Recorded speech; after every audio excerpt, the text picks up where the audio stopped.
Hello guys, welcome to my YouTube channel. Ang nakikita niyo po ngayon ay ilog dito sa may Marikina, sa likod ng SM Marikina. So yan po yung kahabaan nun. Yan, so yan po ang actual na itsura niya.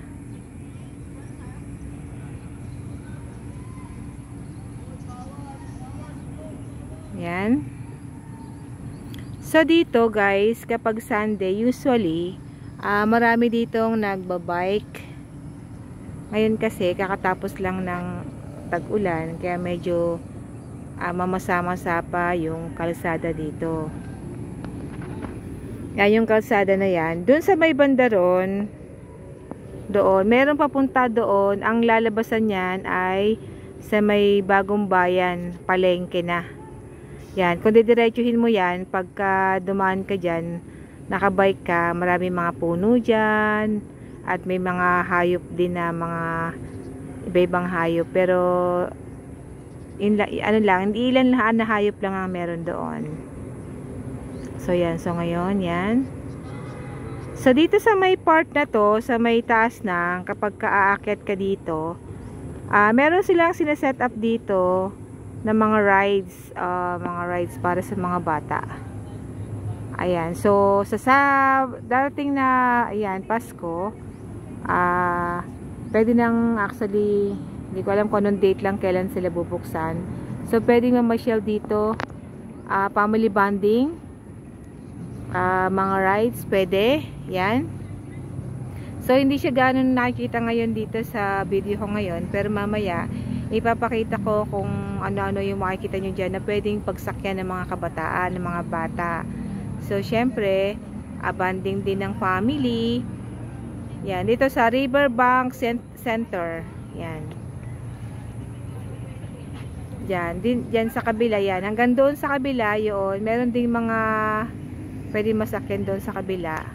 So, by this time, sineset up pa nila. Pero dito sa lugar na to, kung mapapansin nyo, marami mga damo-damo, yan. Kasi dito kasi, kung mapapansin mo, may mga lovers na pupunta rito. So, pag Sunday, dito sila nag-jogging, ikot-ikot lang. So, ang hangin dito ay napakaganda.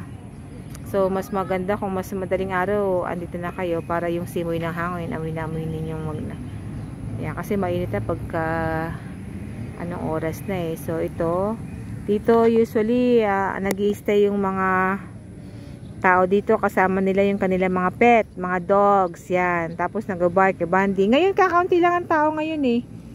Pero nung nakaraan, madami. Kasi nga, siguro kasi basa pa yung pinaka kalsada.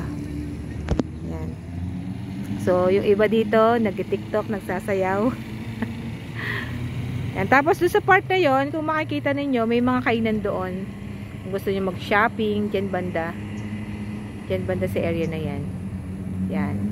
Tapos kung nakikita nyo yung, yan o, yung pinaka parang mga sakyan dyan na banda yung riles ng going to Santolan LRT. And then, doon naman sa kabila sa right side, doon yung papuntang Cubao. Eto, papunta pa ganon. Santolan LRT,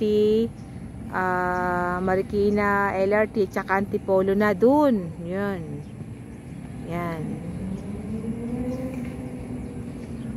So, yan po guys. Punta kayo dito guys kasi napakaganda dito sa lugar na to. Masarap yung hangin. Yan. Banding moments. Ang saya dito guys. Punta kayo dito sa Riverbank, River Park. Doon, banda ron, no? Punta kayo doon. Dali nyo yung bike ninyo. Kahit maglakad-lakad lang kayo, pwede. Para at least mapawis-pawisan ng konti. Kahit sobrang busy kayo sa trabaho. So every Sunday, pawis-pawis para lalong healthy. Yan. Dito tayo sa Riverbank, Marikina. Guys, ang cute ng mga ano dito. Yung iba dito, ano eh. Dito na sila nagpipiknik. Nagdadala sila ng sasakyan nila, mga pagkain. Yan o, dyan. Kita nyo naman, di ba? Pagkaganda-ganda ng lugar, oh. Ayan, oh. Berry din. Ang ganda, di ba? May mga lovers nandito, family, tapos yung mga pet nila. Ayun na yung makita nyo naman, oh, nagja-jogging sila. Oh. Nagbo-bike. Very safe dito. Syempre, walang gano'ng mga sakyan dito. Kung nag-bike kayo, very safe. Kung magagaling kayo sa Cubao, pwede naman kayong sumakay ng LRT hanggang Santolan. O kaya pwede kayong sumakay ng Marikina naman. Yan. So yun guys, so nakikita nyo yun. Medyo malayo. Yung LRT yun. LRT 2. LRT 2 po. Okay, that's for now. Thank you for watching. Kung nagustuhan nyo ang aking video na to, pwede kayong mag-like or mag-subscribe para sa upcoming videos na i-upload ko. Thank you so much. Bye!